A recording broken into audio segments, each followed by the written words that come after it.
নমস্কাৰ, জ্ঞানমালা YouTube channel আৰু Facebook পেজটিলৈ আপোনালোকক স্বাগতম জনাইছোঁ। আজি এই ভিডিঅ'টোত কলেষ্ট্ৰলৰ বিষয়ে কিছু কথা আমি আলোচনা কৰিম। এতিয়া কলেষ্ট্ৰল হৈছে নেকি? কলেষ্ট্ৰল হৈছে আমাৰ দেহত থকা ফেটছ অথবা চৰ্বি। এই চৰ্বি বা ফেটছকে আমি কি বুলি কওঁ? কলেষ্ট্ৰল বুলি কওঁ। আৰু এই কলেষ্ট্ৰলনো উৎপন্ন ক'ত হয়? কলেষ্ট্ৰল উৎপন্ন হৈছে আমাৰ লিভাৰত, অৰ্থাৎ লিভাৰে আমাৰ দেহত কি কৰে 70% কলেষ্ট্ৰল নিজেই উৎপন্ন কৰে, আৰু বাকী যিখিনি 30% থাকিলে এই 30% আমি দৈনন্দিন জীৱনত যিবিলাক খাদ্য খাওঁ এই খাদ্যৰ পৰা আমি কি কৰোঁ? আহৰণ কৰি লৈ লওঁ।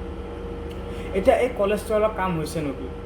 এই কলেষ্ট্ৰলৰ কাম হৈছে আমাৰ দেহত থকা যিখিনি চেল মেমব্ৰেন সেইবিলাক প্ৰডাকশ্যন কৰা, হৰম'ন প্ৰডাকশ্যন কৰা, বাইল জুচ যি আমাৰ কি কৰে, বাইল জুচে আমাৰ কি কৰে, ডাইজেশ্যনত সহায় কৰে, তাক আমাক নিৰ্মাণ কৰে। তাৰোপৰিও সূৰ্যৰ পোহৰক ভিটামিন ডিলৈকে ৰূপান্তৰ কৰাটো আমাৰ কি কৰে? এই কলেষ্ট্ৰলে সহায় কৰে।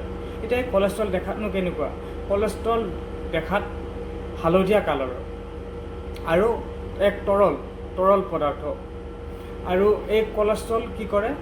আমাৰ বাঢ়াৰ ফলত বহুত ধৰণৰ প্ৰব্লেম হ'ব পাৰে। আমি সেইখিনি কথা পৰৱৰ্তী সময়ত আমি আলোচনা কৰিম।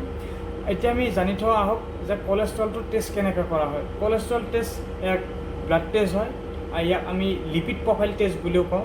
লিপিড প্ৰফাইল টেষ্ট কৰিলে আপুনি 5টা অৰ্ডাৰ পাব। সেই 5টা অৰ্ডাৰৰ ফলত আপুনি গম পাব যে আপোনাৰ দেহত কোনটো কিমানত বেছি হৈ আছে। প্ৰত্যেকৰে নিজৰ কিছুমান ৰেঞ্জ থাকে, প্ৰত্যেকৰে আমাৰ দেহত ফাংচন থাকে। সেয়েহে আমি লিপিড প্ৰফাইল টেষ্টটো কৰা বহুত জৰুৰী।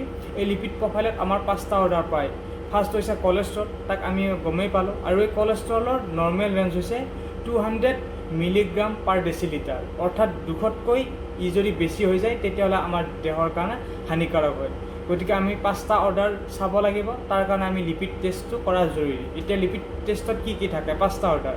ফাৰ্ষ্টটো থাকে কলেষ্ট্ৰল, ছেকেণ্ডটো হৈছে ট্ৰাইগ্লিচাৰাইড, থাৰ্ডটো হৈছে LDL ল' ডেঞ্চিটি লাইপ'প্ৰটিন, ফ'ৰ্থটো হৈছে HDL হাই ডেঞ্চিটি লাইপ'প্ৰটিন, আৰু 5 নম্বৰটো হৈছে VLDL ভেৰি ল' ডেঞ্চিটি লাইপ'প্ৰটিন। এই 5টা অৰ্ডাৰ আপোনালোকে চাই পেলাই প্ৰত্যেকৰে নিজৰ ফাংচন আছে। আমি পৰৱৰ্তী সময়ত এই 5টা অৰ্ডাৰৰ আমি এটা গম পালোঁ যে কলেষ্ট্ৰল কি, আৰু বাকী যি 4টা বাকী থাকিলে পৰৱৰ্তী নেক্সট ভিডিঅ'ত আমি এই 5টাৰ বিষয়ে আমি আলোচনা কৰিম। এই কলেষ্ট্ৰলৰ তিনিটা ভাগ থাকে, LDL, HDL আৰু VLDL। এই কলেষ্ট্ৰলৰ ভাগ এই তিনিটা, আৰু ট্ৰাইগ্লিচাৰাইডটো ছেপাৰেট হয়, সিও একেই ধৰণৰ, কিন্তু এই কলেষ্ট্ৰলৰ 3টা এক্সট্ৰা ভাগ থাকে যিটো আমাৰ 5টা অৰ্ডাৰত আহে। কলেষ্ট্ৰল, LDL, VLDL আৰু HDL এই তিনিটা কলেষ্ট্ৰলৰ লগত বহুত জড়িত হৈ আছে। আমি পৰৱৰ্তী সময়ত এই পৰৱৰ্তী ভিডিঅ'ত আমি এই তিনিটাৰ বিষয়ত ভালদৰে আলোচনা কৰিম।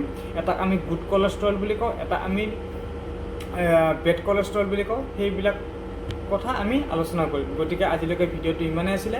পৰৱৰ্তী সময়ত নিশ্চয় এইখিনি কথা আমি বিতংকৈ আলোচনা কৰিম। আজিলৈকে ইমানেই। ধন্যবাদ। জয় অসম।